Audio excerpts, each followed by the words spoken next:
बिस्मिल्लाहिर्रहमानिर्रहीम। अस्सलाम वालेकुम। आप देख रहे हैं साहिबान न्यूज। मैं हूं आपकी मेजबान ईशा यासीन। शामिल करेंगे अहम खबर।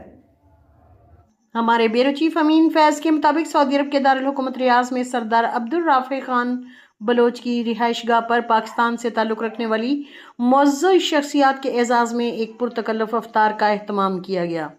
रमज़ानुल मुबारक के बाबरकत महीने की मुनासबत से मुनक्किदा इस अफ्तार में मुख्तलिफ शोबाए ज़िंदगी से ताल्लुक़ रखने वाली नुमायाँ शख्सियात ने शिरकत की।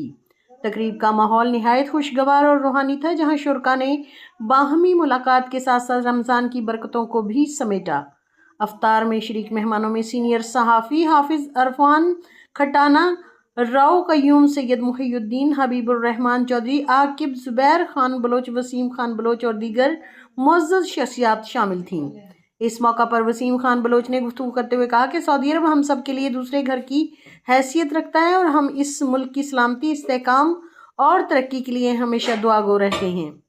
राव कयूम ने अपने ख्यालात का इजहार करते हुए कहा कि सऊदी अरब में मुक़ीम तमाम अफराद को चाहिए कि वो यहाँ के मकामी कवानीन और ज़वाबित की मुकम्मल पाबंदी करें, उनका एहतराम करें। तकरीब के अख्ताम पर मेज़बान सरदार अब्दुल राफे खान बलोच ने तमाम मुअज़्ज़ज़ मेहमानों की शिरकत पर उनका तहे दिल से शुक्रिया अदा किया और इस उम्मीद का इजहार किया कि आइंदा भी इस तरह की बाहमी मुलाकातें और इत्तमाद जारी रहेंगे। अब तक के लिए इतना ही। मजीद खबरों और अपडेट्स के लिए देखते रहें साहिबान न्यूज। हमारे चैनल को लाइक, शेयर और सब्सक्राइब करें। जुड़े रहें हमारे साथ और देखते रहें साहिबान न्यूज।